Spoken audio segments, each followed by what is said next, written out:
Hi, my name is Michael Bazushko. I'm an information literacy librarian here at SEMA over at Kent Library.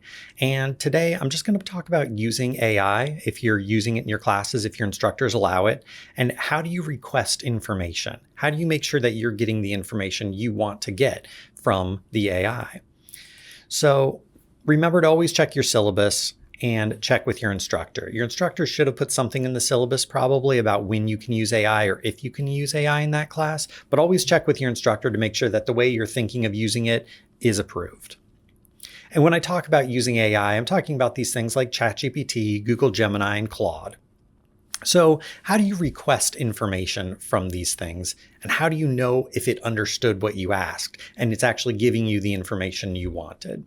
So an example I like to use is, when was Spider-Man made? Maybe I ask the question, when was Spider-Man made? And it might say 2002. And it wouldn't be wrong. That's when the movie Spider-Man was made. So it wouldn't be wrong in that. But maybe I was wondering like when Spider-Man was created, right? So I'd say, no, I mean, when was, the first Spider-Man comic made? And it would say, well, The Amazing Spider-Man, 1963, that's the first Spider-Man comic. But is that when Spider-Man was actually made? Because he was in a comic in 1962, the previous year. It just wasn't a Spider-Man comic. He was just a character in another comic. So when was Spider-Man made? I have to make sure that I know what I'm asking, and I have to make sure that I can tell if it's not giving me the information I want. So I should usually do a little research before I go into these things to make sure I know if it's not giving me what I want, or if I can sense that maybe it didn't understand my question. One way that I kind of like to show people how to think about this is this little Google application called Say What You See, which is a fun way to kind of train yourself to give that extra context. So it'll give an image, and we're going to try to create the image ourselves. So it's telling us, it's giving us an image here. So maybe on a very basic level, if I wanted to recreate this, I just say it's a bowl of ramen. So he'll think for a second and he'll create a picture of a bowl of ramen, which is a pretty close match. But this little brain guy will tell us other things that we could have done, include the medium. So this was a photograph. I could have said that because it could have just created a painting of a bowl of ramen, which isn't what I'd want, right? Is it a sculpture of a bowl of ramen? Not what I want, right? So there's things you have to know. So this is a photorealistic macro close-up. So yeah, if I don't know a lot about photography, I wouldn't know what a macro close-up is, right? So make sure that you've done a little bit of research, that you can actually prompt it for what you want, and that you know if it's giving you what you actually asked for. So when requesting information, there's a few kind of tips that I use.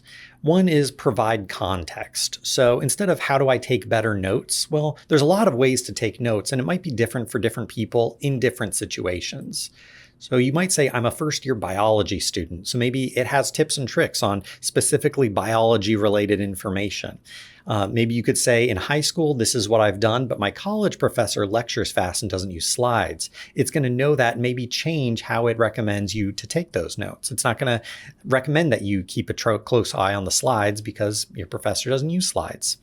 And say why you're taking the notes. What are they actually going to be used for? How are you going to use them? You're going to prepare for these application-based exams. All of that information will help it give you a better result. And be specific. So instead of give me a healthy dinner recipe, well, in college, you might not have a lot of room to cook and you might not have a ton of money to work with, right? So maybe you say, I'm a college freshman. I've only got a microwave. I got $20 for a grocery budget. I'm trying to eat high protein dinners. So I need 3 dinner ideas for my $20.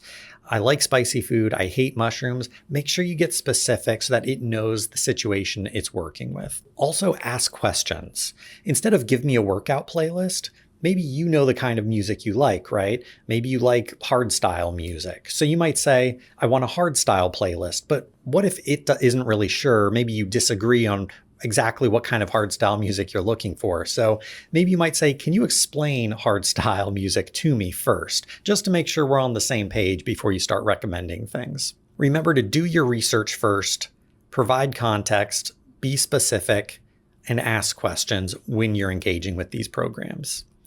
Also, check your syllabus, check with your instructor just to make sure that the way you're using them is approved in your class. And you can always come to the library if you have other questions that your professor can't answer about these things. There's an Ask Us button on the library website. It'll show you ways to get in touch with librarians. You can always stop by in person. There's usually one of us at the front desk. Or if you can't make it to the library, send us an email, get in touch with us, whatever way works for you, and have a great day.